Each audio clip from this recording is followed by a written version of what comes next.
ആചാര്യ T V Hindu ആചാരങ്ങളെയും അനുഷ്ഠാനങ്ങളെയും കുറിച്ച് കൂടുതൽ അറിയാൻ ഈ ചാനൽ സബ്സ്ക്രൈബ് ചെയ്യുക. ഇന്നത്തെ ആചാര്യ ടി വിയിൽ എൻ്റെ ജ്യോതിഷ സംബന്ധമായ അല്ലെങ്കിൽ ഹിന്ദു ആചാരപ്രകാരമായ മറ്റൊരു വിഷയം ഞാനിവിടെ പറയാൻ ഉദ്ദേശിക്കുന്നു. എന്താണ് അത്? ദൈവസന്നിധിയിൽ പറവച്ചാലുള്ള ഗുണം എന്താണ്? ഹിന്ദു ആചാരപ്രകാരം ദൈവസന്നിധിയിൽ പറ വെച്ചാൽ, നമുക്കൊക്കെ എല്ലാവരും പറ ഇളക്കുന്നുണ്ടല്ലോ, ഇല്ലേ? ക്ഷേത്രത്തിൽ പറ ഇളക്കുന്നുണ്ട്, വീട്ടിൽ പറ ഇളക്കുന്നുണ്ട്. അപ്പോൾ അങ്ങനെ പറ വെച്ചാൽ, ദൈവസന്നിധിയിൽ പറ വെച്ചാലുള്ള ഗുണം എന്താണ്? അതിൻ്റെ ചെറിയ വിവരണം ഞാൻ തരാൻ ഉദ്ദേശിക്കുന്നു. അതാണ് നമ്മുടെ ഹിന്ദു ആചാരപ്രകാരമുള്ള ഒരു വിവരണമാണ് ഞാനിത് പറയുന്നത്. ക്ഷേത്രങ്ങളിൽ ഉത്സവം കൊടികയറിയാൽ ചുറ്റുപാടുമുള്ള കരകളിൽ പറക്കെഴുന്നള്ളിപ്പ് പോകാറുണ്ട്, ഇല്ലേ? ക്ഷേത്രങ്ങളിലൊക്കെ ഉത്സവത്തിന് കൊടി കയറിയാൽ ആ പ്രദേശത്തുള്ള കരകളിൽ, ആ പ്രദേശത്തെ അമ്പലത്തിന് ചുറ്റുമുള്ള പ്രദേശങ്ങളിലും ഉള്ള കരകളിലെല്ലാം ചെന്ന് അവിടെ പറയെടുക്കും, ഇല്ലേ? പറക്കെഴുന്നള്ളിപ്പ് എന്നാണ് അതിനെ പറയുന്നത്. അപ്പോൾ എഴുന്നള്ളിപ്പ് പോകാറുണ്ട്. ഓരോ വീട്ടിലും ചെന്ന് പറയെടുപ്പ് നടത്തും, ഇല്ലേ? ക്ഷേത്രാധികാരികൾ, ക്ഷേത്രവുമായിട്ട് ബന്ധപ്പെട്ട ആൾക്കാർ, ക്ഷേത്ര ഭരണസമിതിക്കാർ, ഇവരൊക്കെ വന്ന് നമ്മളുടെ വീടുകളിലൊക്കെ വന്ന് പറ അളന്നു പോകും, ഇല്ലേ? കുടുംബത്തിൽ ശ്രേയസ്സും ഐശ്വര്യവും ഉണ്ടാകുന്നതിനാണ് വീടുകളിൽ നെൽപ്പറ നിറക്കുന്നത്.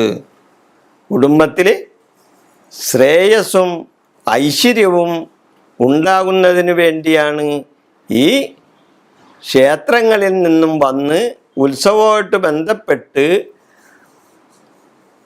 നമ്മളുടെ ആ കരയിലുള്ള, ആ ക്ഷേത്രം ഇരിക്കുന്ന കരയിലും അല്ലെങ്കിൽ അതിനോടനുബന്ധിച്ചുള്ള പ്രാന്തപ്രദേശങ്ങളിലും ഉള്ള സ്ഥലങ്ങളിലൊക്കെ ചെന്ന് പറയെടുക്കുന്നത് ആ കുടുംബത്തിന്, അവിടെയുള്ള കുടുംബത്തിന് ഐശ്വര്യമുണ്ടാകുന്നതിന് വേണ്ടിയാണ്. അപ്പം അതുകൊണ്ടാണ് വീടുകളിൽ വന്ന്, ക്ഷേത്രങ്ങളിൽ നിന്നും വന്ന് പറ അളക്കുന്നത്. എല്ലാവർക്കും ക്ഷേത്രത്തിൽ പോയി പറ അളക്കാൻ സാധിച്ചെന്ന് വരില്ലല്ലോ, ഇല്ലേ? ഇപ്പോൾ ഉത്സവമാണ്, ഒന്ന് ക്ഷേത്രത്തിൽ പോയി ക്ഷേത്രത്തിൽ പോയി ഒരു ഭഗവാന് ഒരു പറ അളക്കാം എന്ന് വിചാരിച്ചാൽ ചിലവർക്ക് ചിലപ്പോൾ അത് സാധിച്ചെന്ന് വരില്ല. അതിനു വേണ്ടിയാണ്, അങ്ങനെയുള്ള ആഗ്രഹം സഫലീകരിക്കുന്നതിന് വേണ്ടി നമ്മുടെ വീട്ടിൽ വന്ന് അവർ പറ അളന്ന് പോകുന്നു. അപ്പം എന്തെല്ലാം പറ ഉണ്ട്, ഏതെല്ലാം നെൽപ്പറ, അരിപ്പറ, അങ്ങനെ പല പറകളുണ്ട്.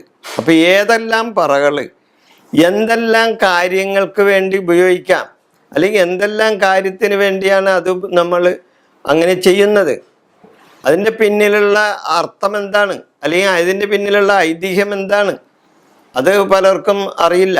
പറ അളക്കുമ്പോൾ അത് എന്തുകൊണ്ടാണ് വേണ്ടിയാണെന്നറിയില്ലല്ലോ. ഇപ്പം ഐശ്വര്യത്തിനാണെന്ന് എല്ലാവരും പറയുന്നുണ്ട്. എന്നാൽ ചില കാര്യങ്ങൾക്ക് ഐശ്വര്യമല്ല, അല്ലാതെ ചില കാര്യങ്ങൾക്കും വേണ്ടിയും, ചില രോഗശമനത്തിന് വേണ്ടി, ചില കാര്യസാധ്യതയ്ക്ക് വേണ്ടിയൊക്കെ ചില പറകൾ നമുക്ക് അളക്കാം. അപ്പോൾ അതിനെപ്പറ്റിയുള്ള ഒരു വിവരണവും ഞാനിപ്പോൾ പറയാൻ പോണ്. നെൽപ്പറ അളക്കുന്നത് കുടുംബ ഐശ്വര്യം, യശസ് എന്നിവ കുടുംബത്തിനുണ്ടാക്കാനാണ് നെൽപ്പറ. അവിൽപ്പറ, അവല് കൊണ്ട് പറ അളന്നാൽ ദാരിദ്ര്യശമനം ഉണ്ടാവും. അവിൽപ്പറ നടത്തിയാൽ ദാരിദ്ര്യശമനം ഉണ്ടാവും. മലർപ്പറ, മലര് കൊണ്ട് പറ അളന്നാൽ രോഗശാന്തി ഉണ്ടാവും, രോഗശാന്തി കിട്ടും. ശർക്കരപ്പറ, ശർക്കര കൊണ്ട് പറ അളന്നാൽ ശത്രുദോഷം തീരും, ശത്രുക്കളിൽ നിന്നുള്ള ദോഷങ്ങൾ തീരും. നാളികേരപ്പറ, നാളികേരം കൊണ്ട് പറ അളക്കും. നാളികേരപ്പറയുണ്ട്, അത് കാര്യതടസ്സം മാറിക്കിട്ടുന്നതിന് വേണ്ടിയാണ് നാളികേരപ്പറ. പുഷ്പം കൊണ്ട് പറ, പുഷ്പം പറ, അതായത് പുഷ്പം കൊണ്ടുള്ള പറ. മാനസിക ദുരിതങ്ങൾ മാറിക്കിട്ടും. ചില മാനസിക പ്രയാസങ്ങൾ അനുഭവിക്കുന്നവർ ഈ പൂക്കൾ കൊണ്ട്, പുഷ്പം കൊണ്ട് പറ അളന്നാൽ മാനസിക ദുരിതങ്ങൾ മാറിക്കിട്ടും. പഴം കൊണ്ട് പറ അളക്കാം. അങ്ങനെയുണ്ട്, പലർക്കും അറിയില്ല എന്നുള്ളതാണ് സത്യം.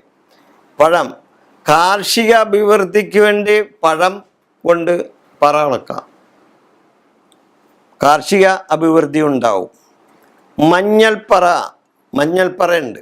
പിന്നെ മഞ്ഞൾപ്പറ എന്ന് പറഞ്ഞാൽ അത് മംഗല്യഭാഗ്യത്തിന് വേണ്ടിയുള്ളതാണ്. അതായത് വിവാഹം നടക്കാത്തവർക്കൊക്കെ ഭാഗ്യം ഉണ്ടാകുന്നതിന് വേണ്ടി മഞ്ഞൾപ്പറ ദേവസന്നിധിയിൽ അളക്കാം. പിന്നെ എള്ളുപറയുണ്ട്, എള്ളുകൊണ്ട് പറ അളക്കാം. രാഹുദോഷം തീരും. രാഹുദോഷം മാത്രമല്ല കേട്ടോ, ശനിദോഷവും തീരും. ശനിദോഷവും എള്ള് പറ അളന്നാൽ തീരുന്നു. അപ്പം രാഹുദോഷം തീരും, ശനിദോഷവും എള്ള് പറ കൊണ്ട് തീരും. പിന്നെ നാണയം കൊണ്ട് പറ അളക്കാം. നാണയപ്പറ, അതിനെയാണ് നാണയപ്പറ എന്ന് പറയുന്നത്. അതിന് ധനസമൃദ്ധി ഉണ്ടാകാൻ വേണ്ടിയാണ്. നമ്മൾക്ക് ധനസമൃദ്ധി ഉണ്ടാകാൻ വേണ്ടിയാണ് നാണയം കൊണ്ട് പറ അളക്കുന്നത്. നാണയം കൊണ്ട് പറ അളന്നാൽ ധനസമൃദ്ധി ഉണ്ടാകും.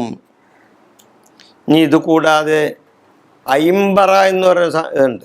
ഐമ്പറ 5 സാധനങ്ങൾ കൊണ്ട് നിറക്കുന്ന പറയാണ് ഐമ്പറ. ഇപ്പം ഞാൻ ഈ പറഞ്ഞ ഏതെങ്കിലും 5 ഐറ്റം കൊണ്ട് പറ 5 പറ നിറക്കാം. അതിനെ ഐമ്പറ എന്നാണ് പറയുന്നത്. അപ്പോൾ ഹിന്ദു ആചാരപ്രകാരം കുടുംബങ്ങളിലോ അല്ലെങ്കിൽ ക്ഷേത്ര സന്നിധിയിലോ പറ അളന്നാലുള്ള അതിൻ്റെ ഒരു വിവരണമാണ് ഞാൻ ഇവിടെ സൂചിപ്പിച്ചത്. ഈ വിഷയം ഞാനിവിടെ അവസാനിപ്പിക്കുന്നു. നിങ്ങൾക്ക് നന്ദി, നമസ്കാരം.